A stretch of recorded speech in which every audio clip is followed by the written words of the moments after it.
Assalamu alaikum wa rahmatullahi wa barakatuh davallam.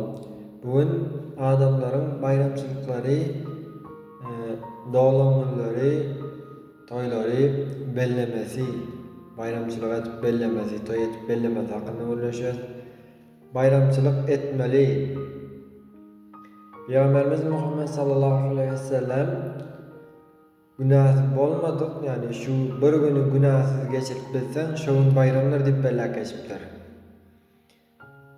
Allah Teala'mız elbette emmemize güç kuvvet verdi, hareket etipdiz.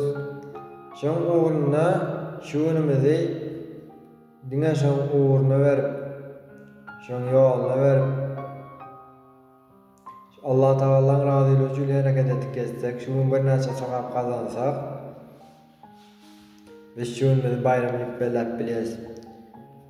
Dağlanmaları, toylary, bayramçylyklary köp adam çağırıp, ulaqan edip, tort kesip we aýdym aýtdyryp taňsaýnap belýärler.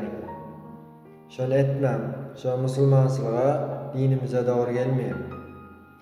Allah bize beren bayramçylygyny, yani gowunumuzy, sowap kazanan günümizi, günah işlemedik günümizi sadaka berip bellep bilýäs.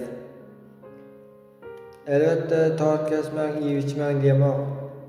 Iýip içmeli, tort kesmeli we sadaka etip paýlamaly. Ol köp adam üýüşürip, taňsaýnap eýdip, giýjesi bilen ýatman bellemek dinimize dogry gelmeýär. Biziň hiç gaýdymdan bir şey etip bellemeli da şonu bellenlere de aýtmaly.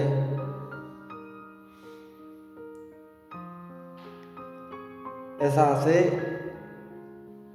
biziň göreşmeli, ýaşmaly, dünýäde gazanjak bolmaz zatlarymyz iman, namaz we cennet gazanjak bolmaly. Sen elbette ölenden soň göni cennete ýa gön doza gitmeýär. Gabr azaby diýen ýer bar.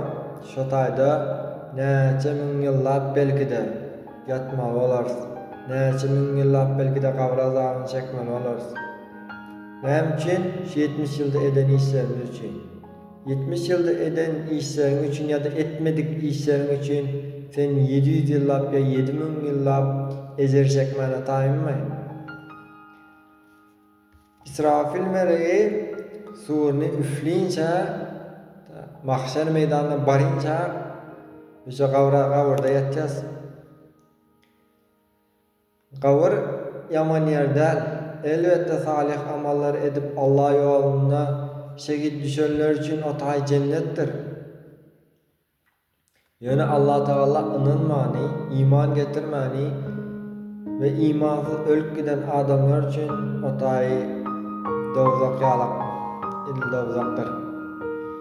Allah Teala hemmemizi iman etsin, elbette namaz etsin. Şuun şo namazy okap başlamasaň, bir wagt okap bilýän bolsaň, şonu 5 wagta geçirmeseň, Allah ýolunda şuun men näme haýyrly iş etdim diýip özüňe sorag bermeseň, belki de bugün öleriz, erti öleriz, belki bir aydan soň ve biziň kösünçliklerimiz başlaýar, biziň kynçylyklarymyz başlaýar, asıl durmuşymyz osam başlaýar. Sen 70 ýyla lezzetini gördüň durmuşyň, 50 ýyl, 60 ýyl, 70 ýyl lezzetini gördüň, iýdiň, içdiň, ýatdyň, turdyň, geýdiň, ýene şolatlar etdiň, aýlandyň, geldiň, turdyň, iýdiň, içdiň, ýatdyň, telefon oýnadyň. Indi 70 ýyllap özüni gördüň, bir haýyr iş etmediň, birine kömek etmediň, ýa-da Allah üçin, Allahyň razylygy üçin ýerden turp namaz okamadyň. Ne sen gabrda ýatdyň, her namaz wagty seni eýle, şeýle bir ýylan gelip çakar. O ýylanyň agyrsyňdan bu dünýädakiler ýylanyň ýalyp zakarlydadyr, o zakary hasbetlerdir. Size aýdylan iş zatlaň, size aýdylan hemme zatlaň içsem bir dağdan daşdan alınan zat däldir. Mukaddes kitabımız olan Kur'an-ı Kerim'de Allah Teala'm yaşlık, salih ameller edenlere, yaşlık edenlere, namaz okanlara, zikredenlere cenneti vaada veripdir. Onu diňen bir ýerde däl, iki ýerde däl, bir näçe ýerde okumak bolýar. Siz esasy gorkmaly, zadyňyz şeytan we şeytanyň oýunlary däl. Siz Allah Taalasyň gazabyndan gorkmaly. Allah Taala bize şunça jan berdi, şunça jan sağlyk, şunça göz berdi, şunça mahir berdi. Allah Taalasyň gudraty biziň düşünüşimiz ýaly ya oýlaşymyz ýaly däldir. Allah Taalasyň gudraty soňsuzdur.